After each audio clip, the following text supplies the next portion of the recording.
Hello and good evening and welcome to World Today, the show which is your window to the world. I am Gautam Roy. On the show tonight, the latest on how the IMF sees the global economic situation unfolding in 2023 during challenging times, and a discussion with our expert guest on where is the friction between South and North Korea headed next, with the US also playing a key role with its nuclear assets in the mix. But first, our headlines. India's 5-judge constitution bench upholds the government's 2016 decision to demonetize currency notes of 500 and 1,000 rupees denominations in a 4-1 verdict. Says the centre acted in consultation with the RBI over 6 months and it's not relevant whether the objective of the move was achieved or not.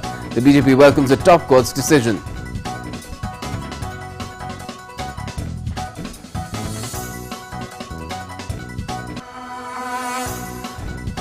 IMF's Managing Director Kristalina Georgieva warns of a tougher 2023 for the global economy. Says the main engines of global growth, the US, Europe and China, are all experiencing weakening activity. The statement reflects continuing drag from Ukraine war, as well as inflation pressures and the high interest rates engineered by central banks like the US Federal Reserve.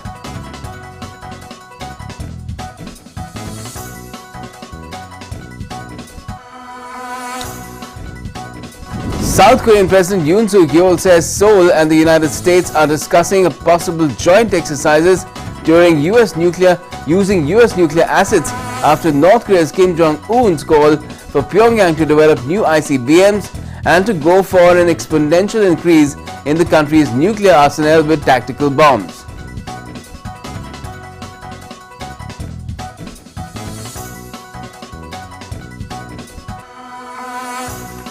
External Affairs Minister Dr. S. Jaishankar holds delegation-level talks with his Austrian counterpart. New Delhi and Vienna exchanged 5 agreements, including ones related to immigration and mobility and Indian students being enabled to work for 6 months in Austria after completing their education there. Dr. Jaishankar says India is a strong votary of legal migration and mobility.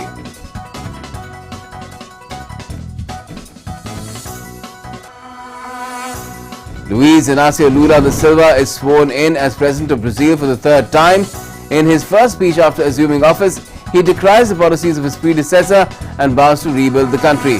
Meanwhile, outgoing President Bolsonaro skips the ceremony.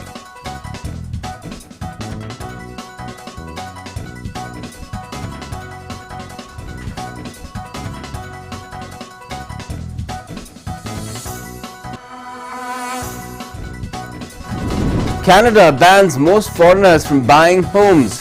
The move is aimed at making more homes available to locals facing a housing crunch. Exceptions are allowed for refugees and permanent residents.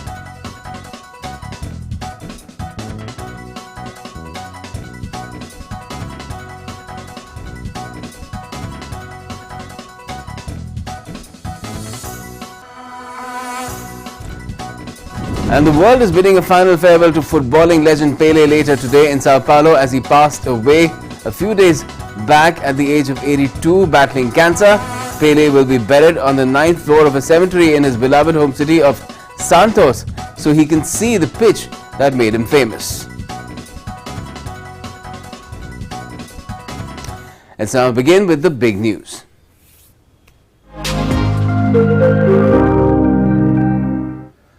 Well, in India, the Supreme Court has upheld the 2016 decision of the central government to demonetize currency notes of 500 and 1,000 rupees denominations. A 5-judge bench, which is a constitution bench headed by Justice S.A. Nazir, pronounced its verdict on the matter as the top court reopened after its winter break. The 5-judge constitution bench dismissed a batch of petitions challenging the centre's 2016 decision and said the decision, being the executive's economic policy, cannot be reversed. The court said the notification did not suffer from any flaw and satisfied the proportionality test as well. The Constitution Bench noted that there was consultation between the centre and the RBI prior to the move. The bench also said there was a reasonable nexus to bring such a measure, and we hold that demonetization was not hit by the doctrine of proportionality. The top court had on the 7th of December directed the centre and the Reserve Bank of India to put on record the relevant records relating to the government's 2016 decision and reserved its verdict. Earlier, it had asked the Centre and Reserve Bank of India to place before it the the records pertaining to the 2016 demonetization decision in a sealed envelope. The RBI had told the Apex Court about the objective of demonetization policy to curb black money and fake currencies. Attorney General R. Venkataramani had said that the economic policy of demonetization was connected to a social policy where three evils are attempted to be addressed.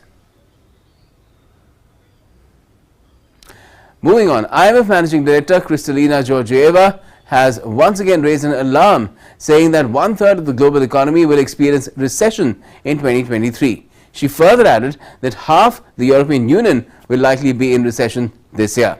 One of the reasons that she has mentioned is a slowing down of the global growth engines like US, Europe and China. Our next report brings you more details. Take a look.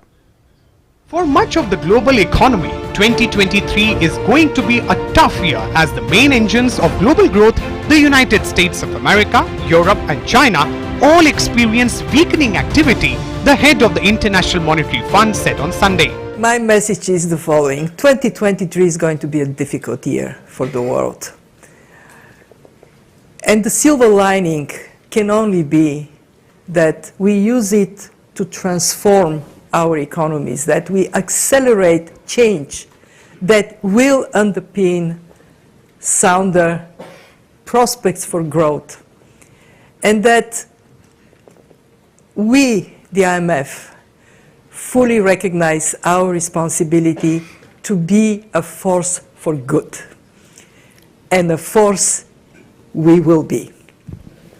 All of us. In October, the IMF cut its outlook for the global economic growth in 2023, reflecting the continuing drag from the war in Ukraine, as well as inflation pressures and the high interest rates engineered by central banks like the US Federal Reserve, aimed at bringing those price pressures to heel. Since then, China has scrapped its zero-COVID policy and embarked on a chaotic reopening of its economy, though consumers there remain wary as coronavirus cases surge. In his first public comments since the change in policy, President Xi Jinping on Saturday called in a New Year's address for more effort and unity as China enters a new phase. Georgieva said that for the first time in 40 years, China's growth in 2022 is likely to be at or below global growth. Moreover, a bushfire of expected COVID-19 infections there in the months ahead are likely to further hit its economy this year and drag on both regional and global growth, said Georgieva, who traveled to China on IMF business late last month.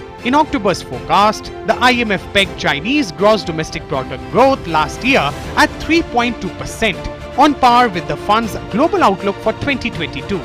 At that time, it also saw annual growth in China accelerating in 2023 to 4.4%, while global activity slowed further.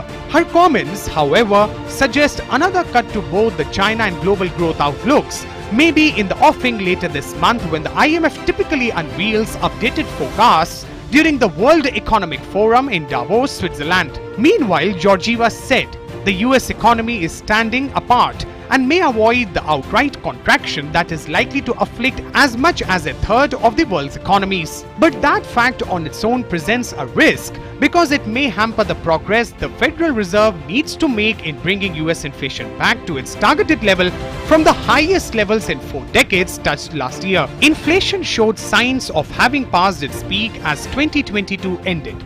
But by the Federal Reserve's preferred measure, it remains nearly 3 times its 2% target. Last year, in the most aggressive policy tightening since the early 1980s, the Federal Reserve lifted its benchmark policy rate from near zero in March to the current range of 4.25% to 4.50%. And Federal Reserve officials last month projected it will breach the 5% mark in 2023, a level not seen since 2007. Indeed, the US job market will be a central focus for Federal Reserve officials who would like to see demand for labor slacken to help undercut price pressures. The first week of the new year brings a raft of key data on the employment front, including Friday's monthly non-farm payrolls report, which is expected to show the US economy minted another 200,000 jobs in December, and the jobless rate remained at 3.7%, near the lowest since the 1960s. Bureau Report, DD, India. South Korea and the United States are discussing possible joint exercises using US nuclear assets, South Korean President Yoon Suk-yeol said after North Korean leader Kim Jong-un labeled South as its undoubted enemy in fanning cross-border tensions. Yoon's comments have come days after he called for a war preparation with an overwhelming capability following a year marked by the North's record number of missile tests and the intrusion of North Korean drones into the South last week. In an interview to a newspaper, Yoon said that the nuclear weapons belong to the United States, but planning, information sharing, exercises and training should be jointly conducted by South Korea and the US. Yoon's remarks also come a day after North Korean state media reported that its leader Kim called for developing new intercontinental ballistic missiles or ICBMs and an exponential increase in the country's nuclear arsenal. The newspaper quoted Yoon as saying the joint planning and exercises would be aimed at a more effective implementation of the US extended deterrence and that Washington was also quite positive about the idea. And furthermore, South Korea's military on Monday released footage of last week's successful test flight of its solid propellant space launch vehicle, in which the rocket was seen blasting into space from a launch pad. On Friday, South Korean media reported multiple sightings of an unidentified flying object over the country's airspace. Several photographs and videos showing Friday's launch were posted on social media, with many people questioning its origins. In June, South Korea's second test launch of its domestically produced liquid engine Nuri rocket successfully placed several satellites in orbit, taking a major step in progressing its space program.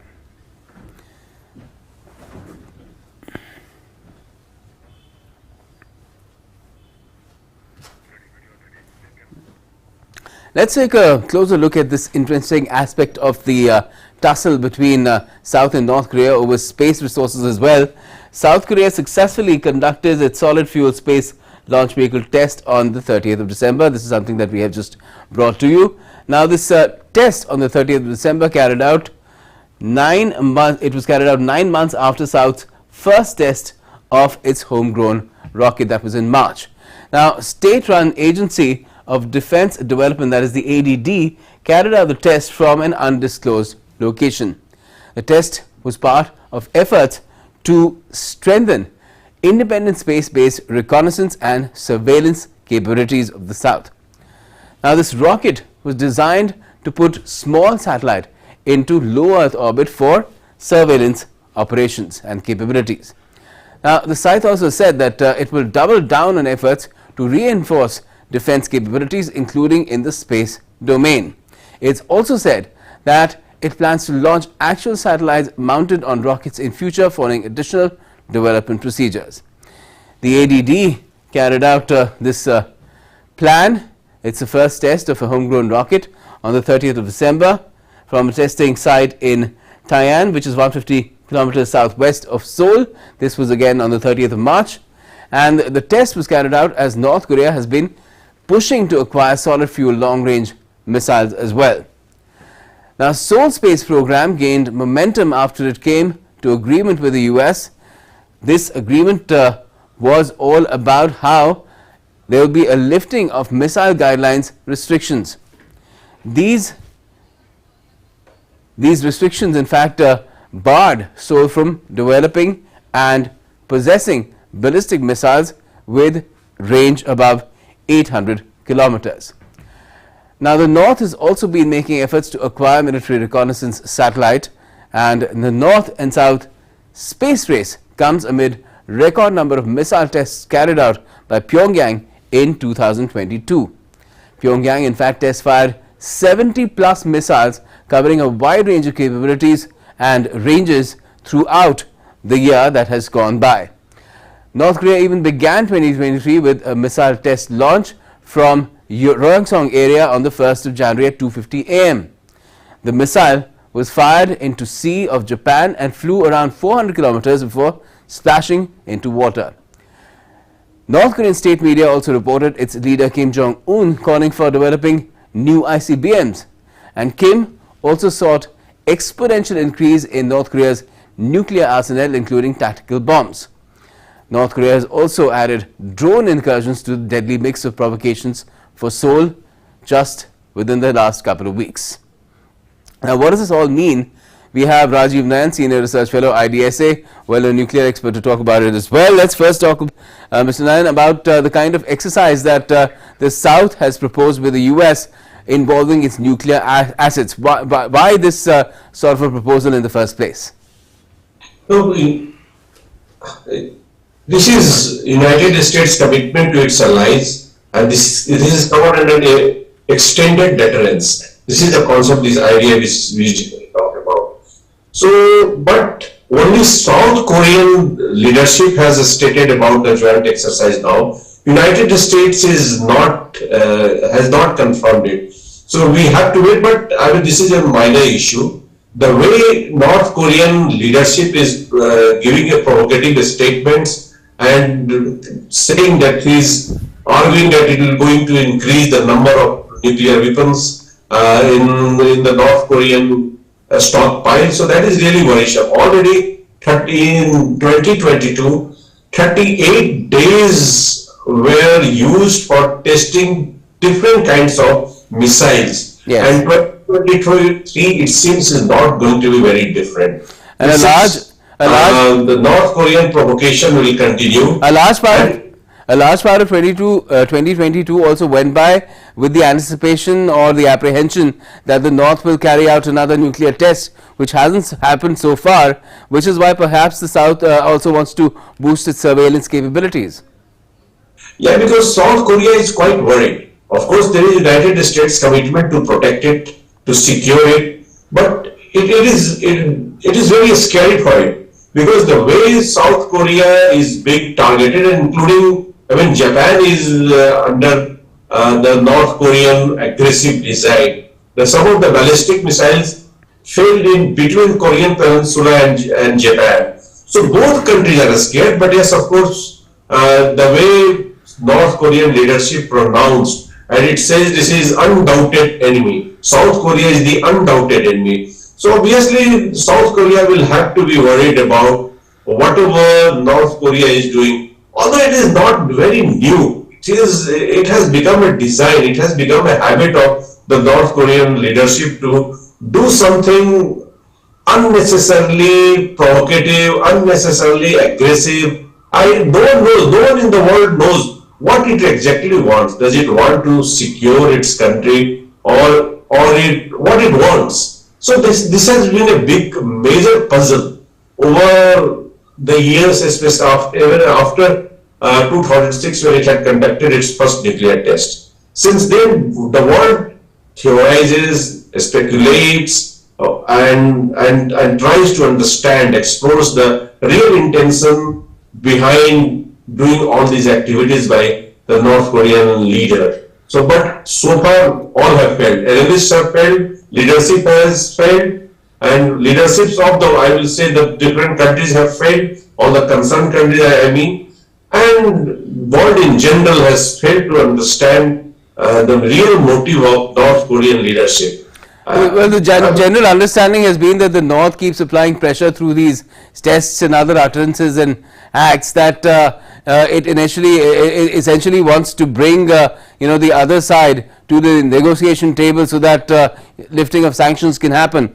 You don't ascribe to that view? No, of course, the sanctions sides, that sanctions should be removed. There should be security guaranteed from the United States. It also says that there should not be joint military drills by the countries, especially between joint military drill of United States and South Korea. But these are just facade. This is not the real reason. It just wants to hide all the provocative behavior, you can say, all the aggressive behavior of North Korea. So, I mean, these are just issues. Of course, I just mentioned, when a country is under threat, of course, it would like to be reassured by its allies, the powerful ally that is United States. It would like to have its allies demonstrate its prowess so that the enemy, or you can say adversary, or the person or the country which is posing all the aggressive designs may be deterred. So in that way, I don't blame the joint drills. Joint drills is not doing any harm to North Korea. It is basically demonstrating the power of the alliance that yes, of course, if you do anything nasty, if you do anything and you just cross the red line, then there could be action. So that, I mean, it is necessary.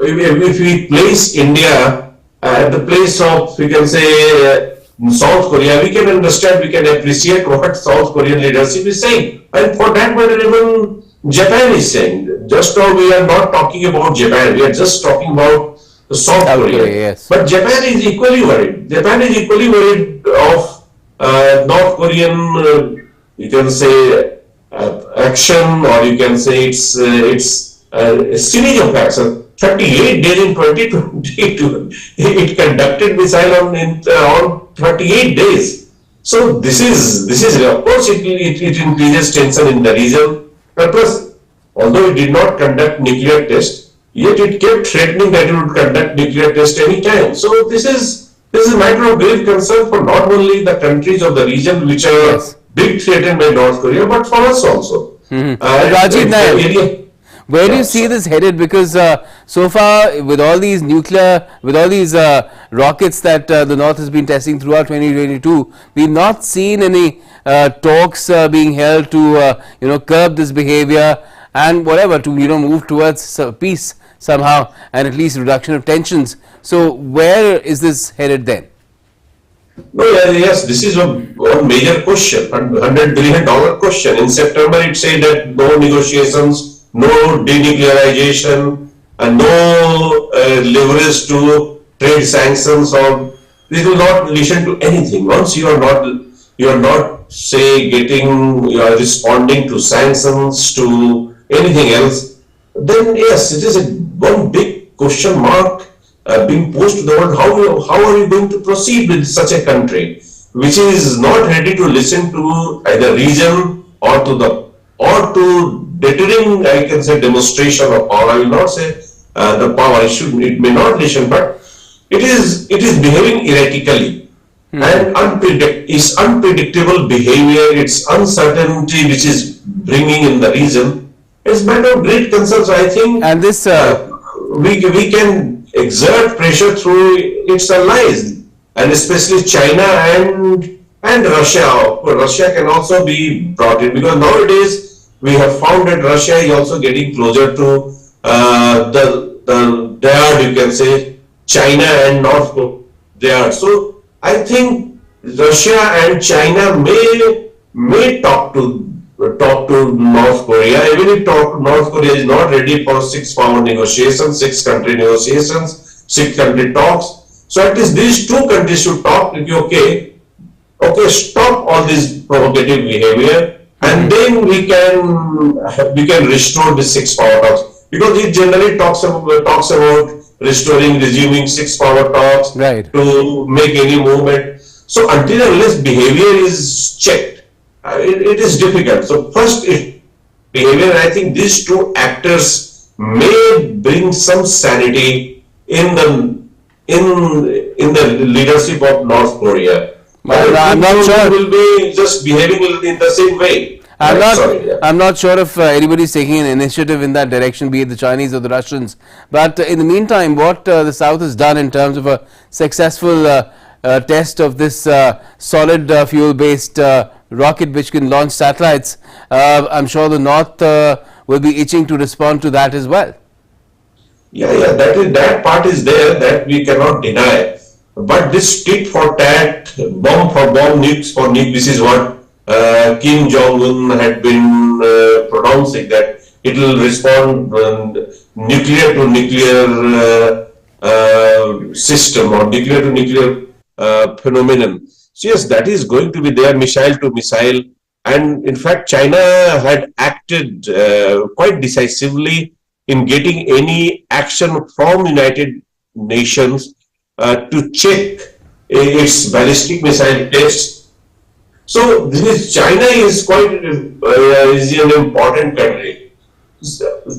North Korea will continue to behave the way it is doing. If it is not somehow persuaded to stay away from that. Otherwise, they may have fun, and countries of the region may be under serious pressure, and they will also go for advanced weaponry, as we just mentioned. So Yes.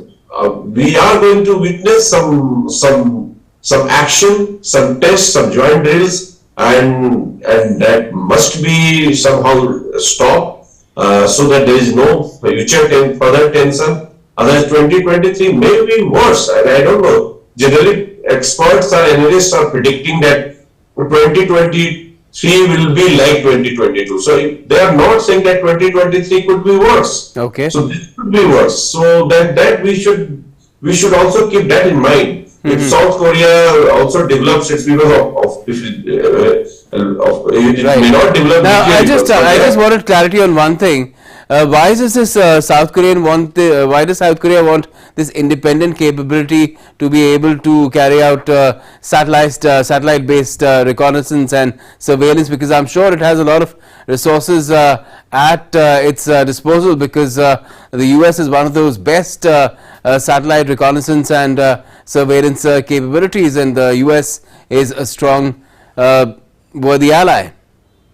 Look, recently you may have noticed that 5 drones just entered into this area and they created havoc. Then they had to shoot those drones, and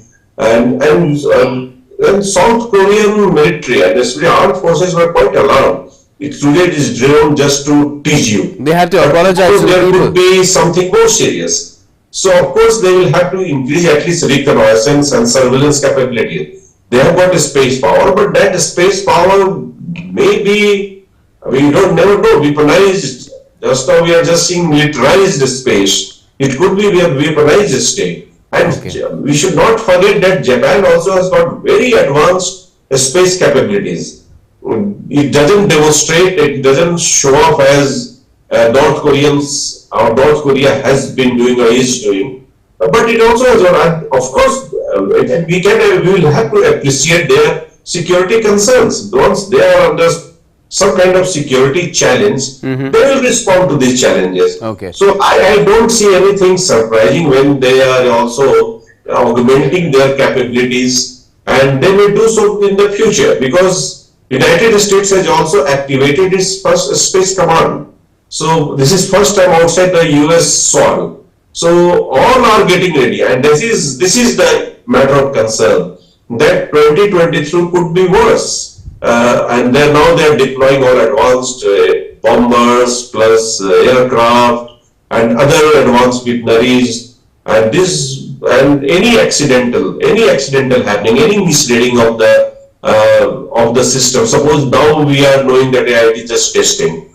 Suppose tomorrow they read that it is to attack either South Korea or American military base or American military assets.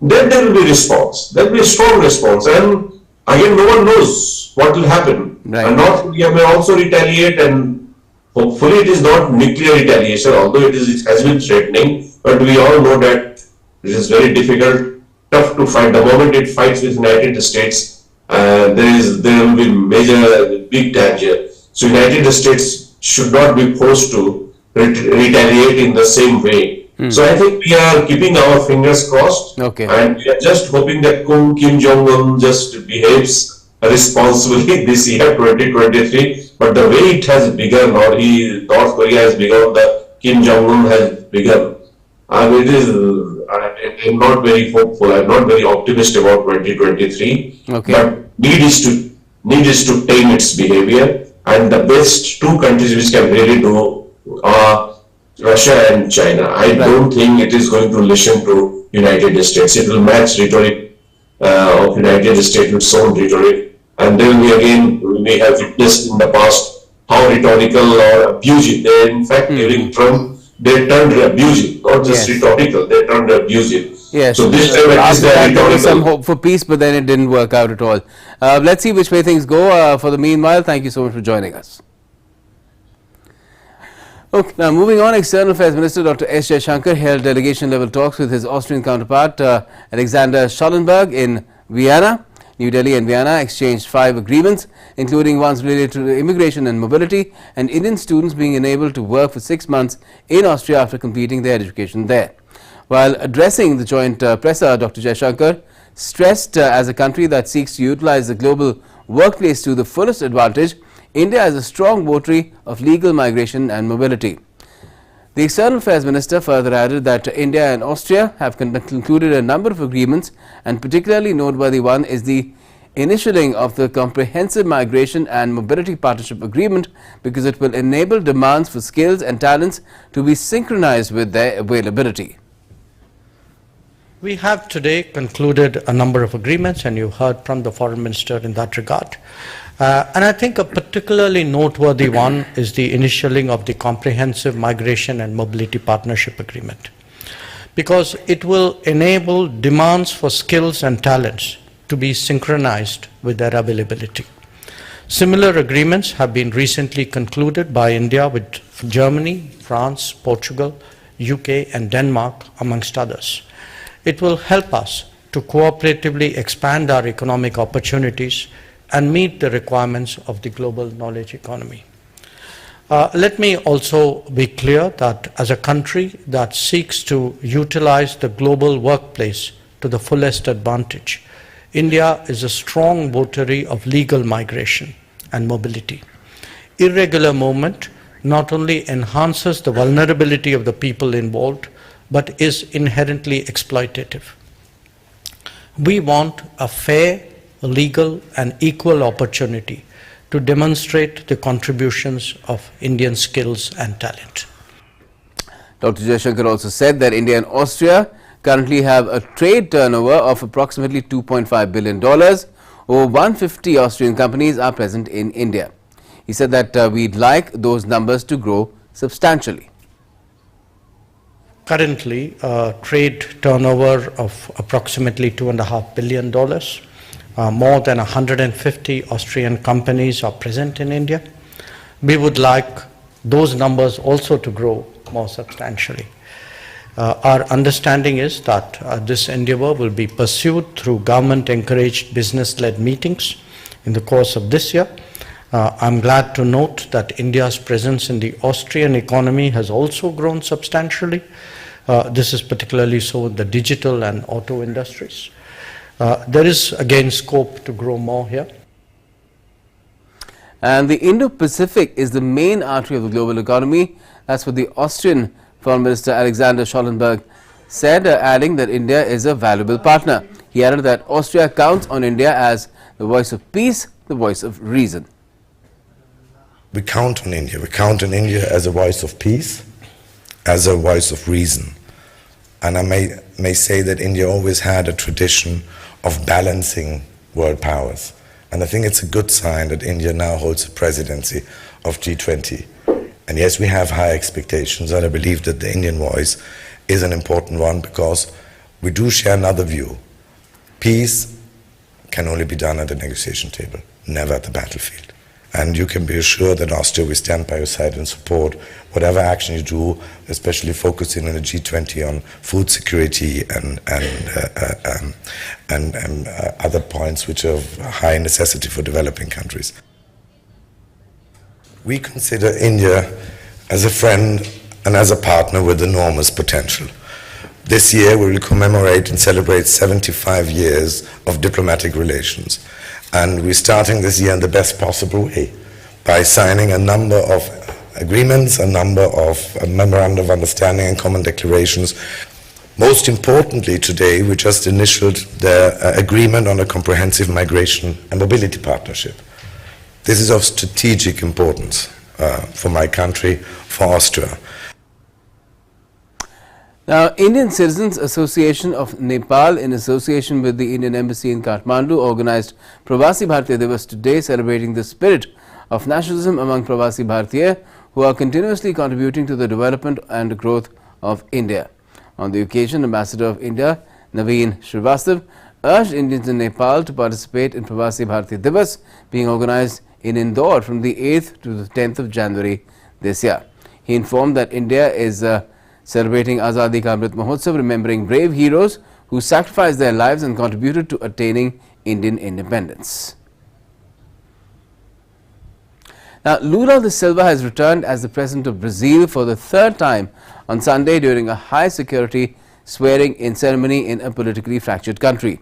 His predecessor, Jair Bolsonaro, whose policies and measures Lula criticized extensively during an address to his country's National Congress after his swearing-in, had already left the country for the US 3 days ago to skip Lula's big moment, which has seen him return to Brazil's top post after spending more than a year in jail following an annulled conviction over corruption charges.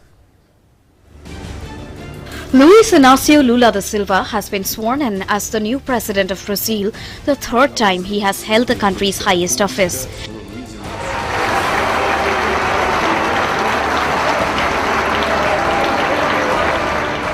In his first speech, Lula vowed to rebuild a country in terrible ruins. The leftist said democracy was the true winner of the October presidential vote when he ousted Bolsonaro in the most fraught election for a generation. Lula described Bolsonaro's government as one of the worst periods in Brazilian history and called the last few years an era of shadows, doubts and a lot of suffering. Últimos anos, vivemos sem dúvida dos piores períodos da nossa história. The last few years we undoubtedly lived in one of the worst periods in our history, an era of shadows, doubts and a lot of suffering, but this nightmare came to an end with the sovereign vote in the most important election since the country's return to democracy.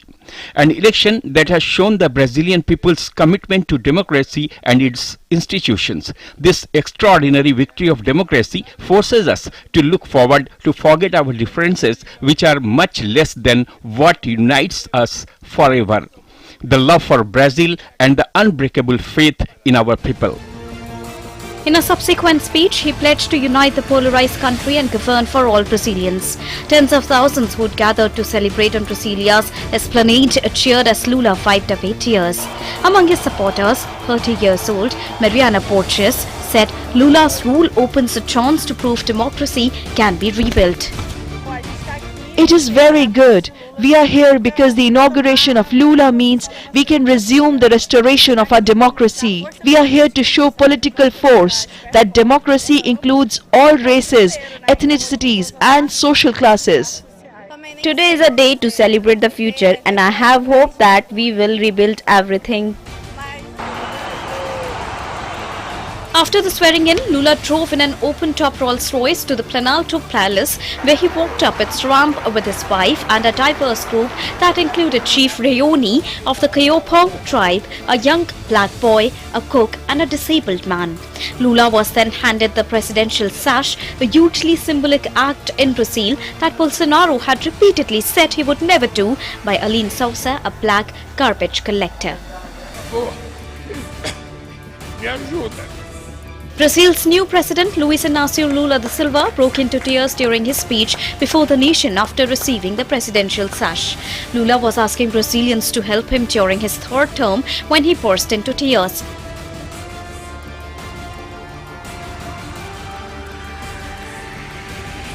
The veteran left-wing politician, who is known widely as Lula, also led the country between 2003 and 2010 and defeated Jair Bolsonaro in October's poll.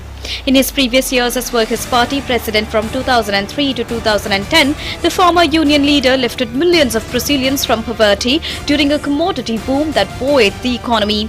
Now he faces the daunting challenge of improving Brazil's stagnant economy while also uniting a country that has become painfully polarized under Bolsonaro.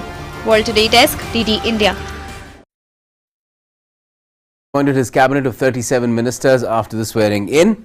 In his first decisions as president, Lula restored the authority of the government's Environmental Protection Agency, IBAMA, to combat illegal deforestation, which had been weakened by Bolsonaro, and revoked a measure that encouraged illegal mining on protected indigenous lands.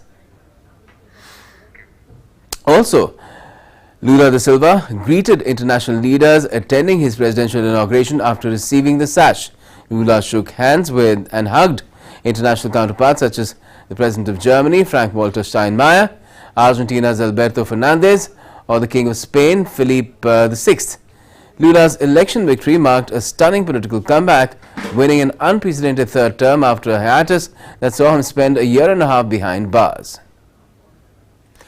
Now, Canada has banned foreigners from buying residential property in an attempt to make more homes available to locals facing a housing crunch. The temporary 2-year measure was first proposed by Prime Minister Justin Trudeau during the 2021 election campaign, when soaring prices put home ownership beyond the reach of many Canadians. Following the victory, the Liberals quietly introduced the Prohibition on the Purchase of Residential Property by Non-Canadians Act. There are several exceptions, which include allowing refugees and permanent residents who are not citizens to buy homes. In late December, the government clarified that the ban would apply only to city dwellings and not to recreational properties such as summer cottages. China's new Foreign Minister Qin Gang tweeted on Sunday that he called U.S.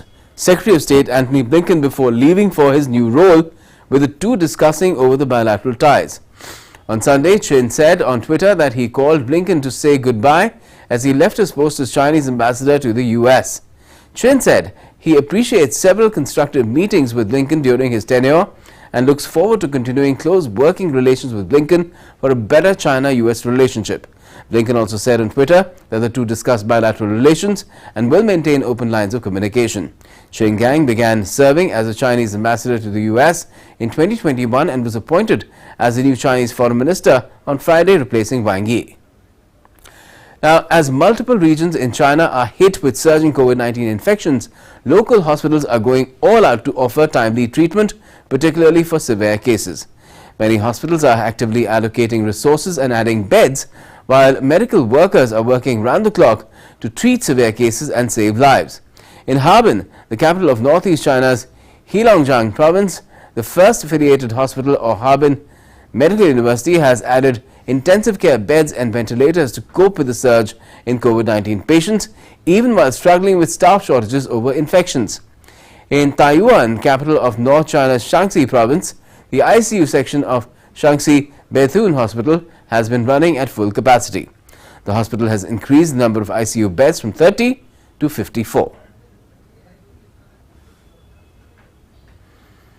Israeli forces killed a Hamas militant and another Palestinian during clashes near the occupied West Bank city of Jenin on Monday that were set off when the army came to demolish the homes of two slain gunmen. The fatalities in Kafr Dan village were the first for Palestinians since Israeli Prime Minister Benjamin Netanyahu retook office last week at the head of a hard-right coalition. Meanwhile, the Syrian army said on Monday, as Israeli missile strike had briefly put the Damascus International Airport out of service, the latest in a string of strikes targeting Iran-linked assets. Missiles had also hit targets in the south of Damascus, killing two members of the Syrian armed forces and causing some damage, said the army. A power outage caused disruption to flight operations at Manila Airport in Philippines on the 1st of January that left tens of thousands of passengers stranded. Nearly 300 domestic and international flights at the Manila Airport in the Philippines were either delayed, cancelled or diverted, causing misery to over 65,000 passengers. Take a look. Thousands of exhausted passengers on Monday remained stranded outside the aging Ninoy Aquino International Airport in Manila after a New Year power outage caused hundreds of flight cancellations. Long queues were seen forming at crowded airport terminals by passengers waiting to rebook their flights. I flew from Istanbul to come here. I've already been waiting 10 hours for my connecting flight to Cebu. What happened was my flight got cancelled. I'm very stressed from all the waiting and the long queues. It's tiring. We had expected to be able to get home right away. In the last 24 hours that we have been waiting, we are now exhausted from the lack of sleep. My body is aching from all the waiting. There's no place to rest. We just find random corners where we can rest.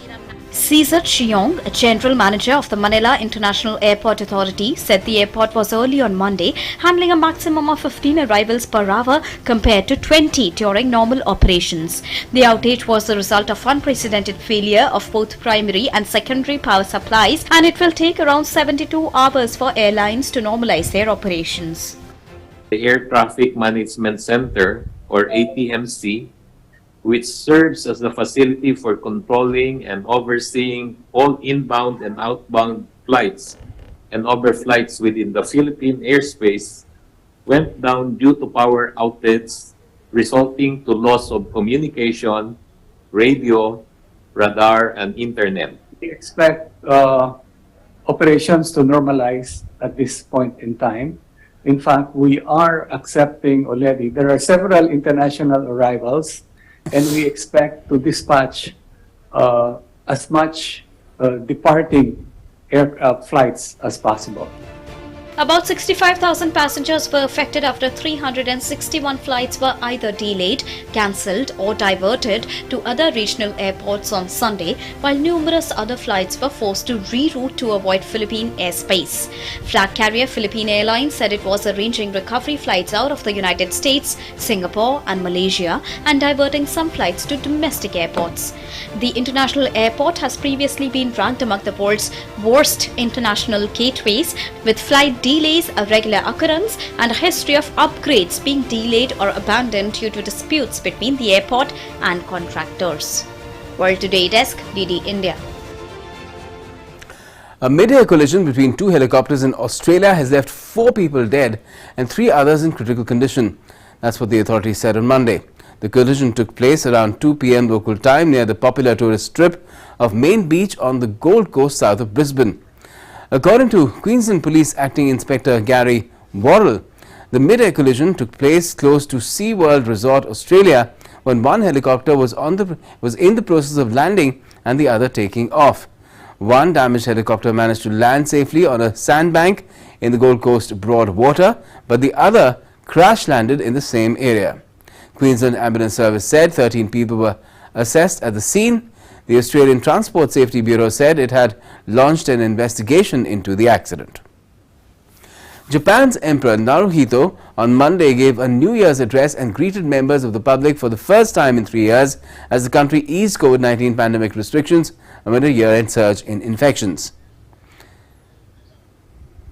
I'm sure that over these last 3 years, the spread of the coronavirus along with other factors has caused much hardship to you all. With the passage of 3 years, I'm truly happy to celebrate New Year with all of you today. At the start of the year, I wish happiness to our nation and the people of the world. About 9,600 people split into 6 groups over the course of the day were chosen by lottery to attend New Year's event, a much smaller number than the tens of thousands that usually gather for the traditional royal greeting. Now, moving further, thousands of people have been paying their respects to former Pope Benedict XVI at his laying in state outside St. Peter's Basilica on Monday at the Vatican. Italian Prime Minister Giorgia Meloni was among the mourners paying their respects. The Pope died on New Year's Eve at the age of 95, almost a decade after he stood down because of ill health. The Vatican said his body would lie in state from Monday in St. Peter's Basilica and that Pope Francis will be presiding at his funeral on the 5th of January in the same square where Pope Benedict, who was then Cardinal Joseph Ratzinger, said the funeral mass for his predecessor, Pope John Paul II, in 2005. And now it's time to get you all the updates from a wider world of vivid events and developments in Beyond Headlines. Crowds lined the streets of London's New Year's Day parade to watch performers from around the world celebrate the start of 2023 on Sunday. Acrobats, marching bands and musicians performed the crowds who lined the route. A handful of brave Romans welcomed 2023 by challenging winter and diving from a bridge into the Tibet River to celebrate New Year's Day on Sunday. This year, 4 divers took the plunge off the Cavour Bridge in the center of the Italian capital. 1 million people gathered on the Champs-Élysées Avenue of Paris to ring in 2023 with a grand fireworks display. Parisians and tourists from nearby and overseas filled the glittering avenue. Around 1 million people were on the avenue and surrounding streets to watch the spectacle. Tourists in Romania's Carpathian Mountains spent part of their festive season at a hotel made out of blocks of ice. Each block used to build the hotel weighs around 30 kilograms, while the rooms were named after European capitals. The Hotel of Ice has been built since 2005 using ice carved from Lake Balaie. Madrid hosted the annual festive charity dog walk, where dozens of dog owners and their pooches marched to demand an end to animal mistreatment and abandonment. The San Silvestre Dog Walk is a festive and fun event with a good cause.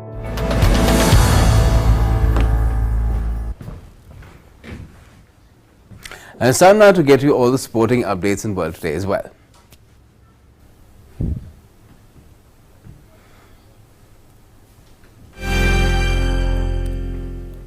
Let's go across to Deepika for all the sporting updates. Take it away, Deepika. I believe a lot of people are queuing up to say a final farewell to Pele a little later today.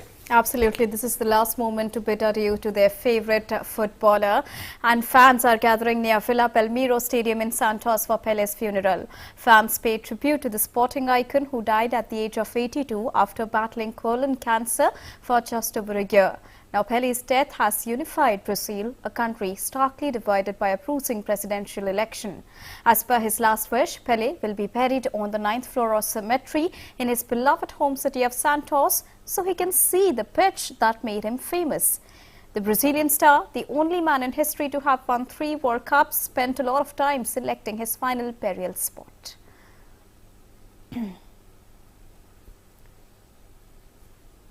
And moving on, the Sri Lanka Tour of India 2023 is set to kick off on the 3rd of January with a 3-game T20 International Series. India and Sri Lanka will play out the first T20 International of the 3-match series at Mumbai's Wankhede Stadium on January the 3rd. A new-look Indian outfit will take on Sri Lanka in the T20 International Series. The squad will be led by young Hardik Pandya, who is now being touted as the future leader of the white ball squad. Meanwhile, several new names such as Rahul Tripathi, Shivam Mavi and Mukesh Kumar have been named into the squad. The BCCI has provided a breather to Virat Kohli and KL Rahul, while skipper Rohit Sharma is out of action to comprehensively nurse his finger dislocation injury. The senior professionals will be back to the side for the ODI series. While the year 2022 has given us a fair share of sporting memories to cherish, it's now time to look forward to what 2023 has to offer for all of the sporting fans. For fans of football, there is FIFA Women's World Cup and AFC Asia Cup where India will feature, and cricket lovers meanwhile can look forward to both the ICC Women's T20 World Cup and Men's ODI World Cup as well as Women's World Cup. Here's a list of all the major sporting action to look forward in the year 2023. January 16th to 29th, Australian Open. The first tennis major of the year will kick off on January 16th as Rafael Nadal will look to defend the title he won last year after a grueling 5-set battle against Daniil Medvedev. Ashley Barty meanwhile ended Australia's 44-year wait for a home winner at the tournament, but then announced her retirement at the age of 25 soon after, meaning she won't be defending the title this year. January 13 to 29th, FIH Men's Hockey World Cup. The Hockey World Cup, organized by the International Hockey Federation, will be held in India this year at Rourkela and Bhubaneswar. India will feature among the 16 participating teams. The host and 1975 champions India are placed in Pool D along with England, Spain and Wales. Khelo India Youth Games, January 31st to February 11th, 2023. The 5th edition of the Khelo India Youth Games will be held in Madhya Pradesh from January 31st to 11th February. The events will be organized in 8 cities: Bhopal, Indore, Ujjain, Gwalior, Jabalpur, Mandla, Maheshwar and Balaghat. Indigenous sports will once again be part of the upcoming Khelo India Youth Games. February 10th to 26th, ICC Women's T20 World Cup. The 8th edition of the Women's T20 World Cup will be held in South Africa. 10 teams will participate and they have been split into 2 groups for the group stage, where teams will play each other once. Post that, the top 2 teams in each group will play semi-finals. 5-time winners and defending champions Australia are grouped alongside New Zealand, hosts South Africa, Sri Lanka, Bangladesh in Group 1, while India are in Group 2 featuring Pakistan, England, West Indies and Ireland. April to June, IPL 2023. The BCCI is yet to finalize the dates of the 10-team tournament, which will see a return to the home and away format, which was shelved due to the impact of the COVID-19 pandemic. The tournament will most likely only start after the final of the Women's IPL, which is anticipated to take place on March 26. The 16th edition of the IPL is expected to begin on April 1 and run up to June 4th. However, the dates are yet to be confirmed by the BCCI. May 28 to June 11, French Open. Roland Garros 2023 will begin on May 28 and we'll see Rafael Nadal return in his familiar role as defending champion. Nadal won a record-extending 14th French Open last year. Iga Swiatek will be defending her crown in the women's single category after she won her second title last year. June 16th to July 16th, AFC Asian Cup 2023. Defending champions Qatar will host the Asian Cup for the third time in their history, a year after hosting FIFA World Cup. The Asian Cup is held every 4 years. India have qualified for the tournament, making it their 5th appearance. The Blue Tigers' best ever run at the Asian Cup was runner-ups finish in their debut campaign in 1964. And with this, it's a wrap in sports today with me, Deepika, but news continues here. And I'm tossing it back to my colleague Gautam for other news and updates.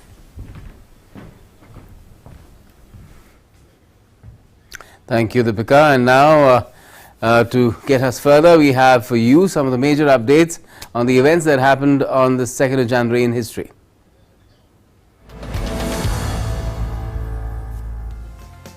It was on this day in 1995, the 29th Panamanian President Jose Antonio Ramon was machine-gunned and killed at the Juan Franco racetrack in Panama.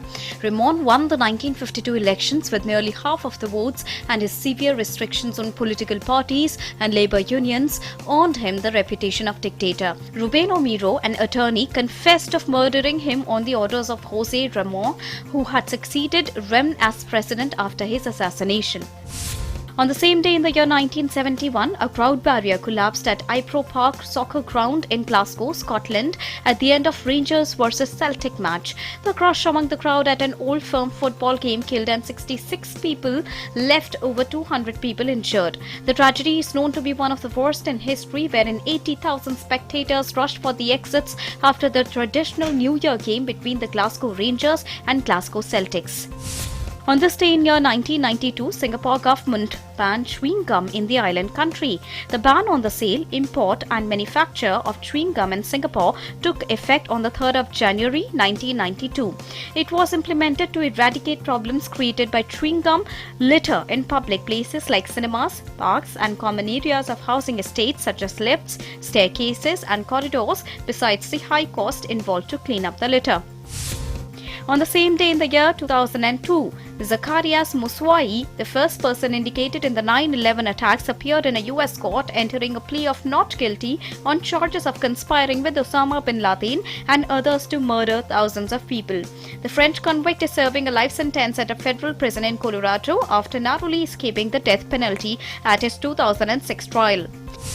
In the year 2016, on the same day, Mexican Mayor Gisela was shot to death one day after taking the office. Gunmen opened fire on Mayor Gisela at her house in the city of Temixco. World Today Desk, DD India. That's a wrap as far as this edition of World Today is concerned, but for all the latest, keep watching DD India.